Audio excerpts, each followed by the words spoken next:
Ninguém vai te preparar para a sensação de começar do zero. Tem muita gente vindo para a Espanha em 2026 e descobrindo que emocionalmente é muito mais complicado do que ela imaginava. Ainda que você consuma muitos conteúdos sobre morar fora, ainda que você dedique ali o seu tempo para se planejar, fazer tudo bonito, ninguém vai te preparar para a sensação de começar do zero, para a sensação de não pertencer, para a sensação de se sentir perdido, cansado, sozinho e até mesmo questionar se você tomou a decisão certa em ter saído do Brasil. Tem outros que pensam que o problema é o Brasil e chegando na Espanha, automaticamente todos os problemas que a pessoa tinha serão resolvidos. Porém, essa pessoa, ela não sabe que a mudança de país, ela automaticamente não vai eliminar a ansiedade, a insegurança, o medo, o vazio emocional e o pior, muita gente começa a achar que fracassou, quando na verdade talvez ela só esteja cometendo alguns desses erros que muitos brasileiros cometem no começo. Depois de 7 anos morando aqui na Espanha, eu comecei a perceber alguns padrões muito claros. Erros que parecem tão irrelevantes, mas que se eles não forem olhados, eles vão começar a destruir aos poucos a experiência da pessoa, a saúde mental, o dinheiro e o pior, até mesmo a vontade de seguir aqui. E alguns deles você pode estar cometendo sem perceber. A pessoa mora na Espanha, mas emocionalmente ela ainda converte tudo para o real. Se ela vai em uma cafeteria tomar um café, 3 euros, converte. Vai em um supermercado fazer uma compra, 20 euros, converte.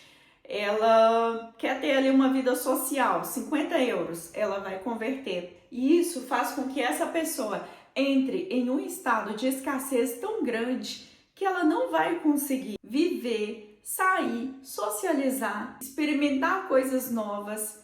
E isso vai começar a pesar emocionalmente nessa pessoa. E ela começa a sentir culpa o tempo inteiro. Atenção, eu não estou falando de irresponsabilidade financeira, tá? Porque eu trago muito aqui nesse canal a importância da gente se planejar e ter educação financeira. Tem brasileiro vivendo na Europa sem se permitir viver a Europa. Isso é uma coisa que a princípio eu senti, e se você também está sentindo, saiba que você não está sozinho. Muitas pessoas sentem isso mesmo.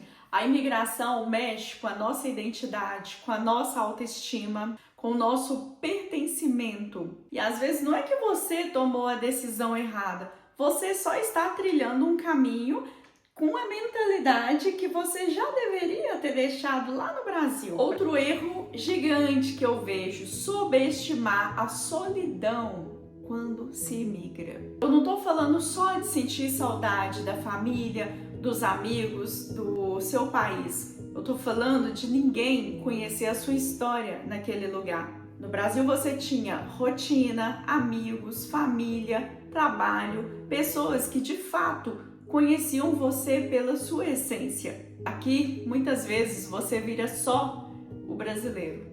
E isso dói mais do que muita gente imagina, principalmente depois dos 30, para você refazer seu ciclo, né, de amizades ali, você chegar em um lugar, você já perceber que as pessoas já têm a vida delas ali formada e você precisa, talvez você consiga entrar naquele meio, mas que ainda que você entre, encaixe, seja aceita no meio deles, você não vai saber quais eram os desenhos, as músicas que eles escutavam quando eles eram crianças, como a gente tem as nossas, né? E esse desgaste da gente tá tentando, sabe, enturmar, tentando fazer parte, tentando tá ali no meio, fazer amizade depois de adulto, e nisso enquanto você tenta sobreviver, né, com a rotina de trabalho, com status aí de imigração, muitas das vezes, né,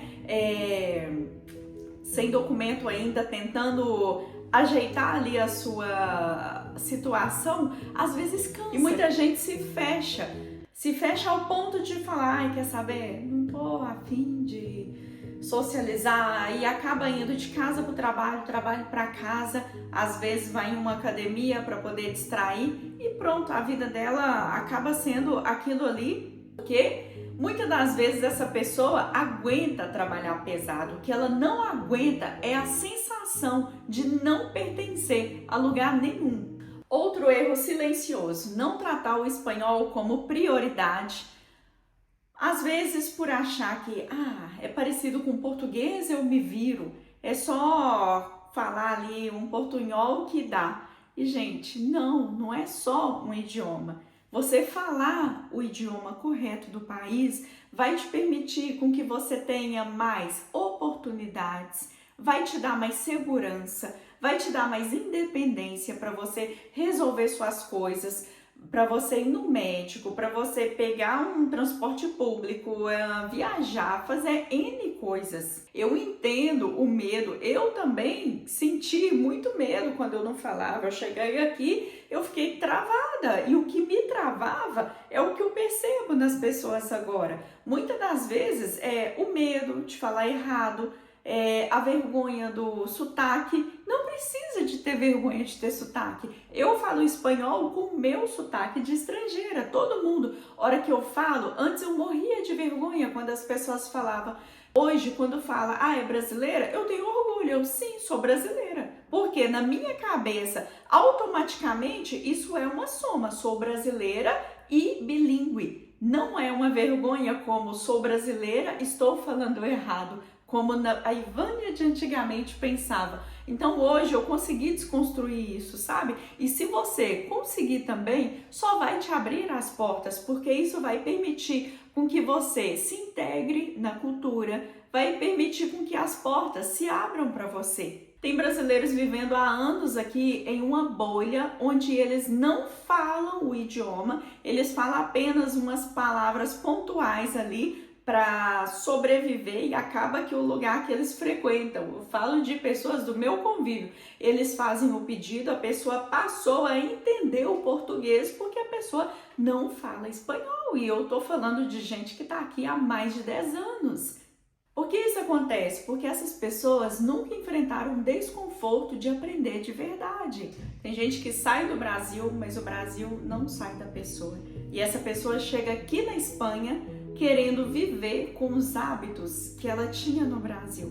Quando você vai na casa de uma pessoa, se a pessoa tem o hábito, um exemplo, de deixar os calçados do lado de fora e não entrar com calçado, você vai desrespeitar essa pessoa e vai entrar com o sapato sujando a casa dela?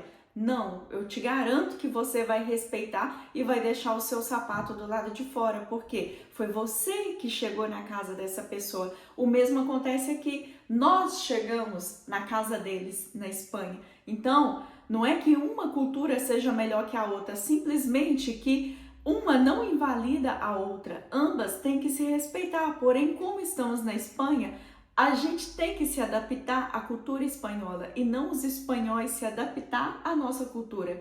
Tem coisas que pra gente passa despercebido, né, no Brasil, porém que para eles é um desconforto assim tremendo e incomoda bastante. Por exemplo, a questão do silêncio, a gente tende a falar mais alto, a pontualidade, eles são mais pontuais. Tem brasileiro que interpreta tudo como se fosse frieza e às vezes é só a diferença cultural da pessoa. São mais direto, eles mandam assim a verdade na sua cara. A gente já tem mais aquela coisa ali, né, de ficar dourando a pílula para poder falar as coisas com as pessoas. Quanto mais você entende isso, menos sofrimento você cria para si mesmo. Um erro que eu sempre trago aqui pro canal, chegar sem estratégia financeira pensando, eu vou, passando na imigração, chegar lá eu resolvo. Gente que vem com dinheiro só pro começo e esquece que eles pedem contra-cheque para poder alugar uma casa, eles pedem uma fiança ali de uns 3 meses, 2 a 3 meses, aí que começa o desespero.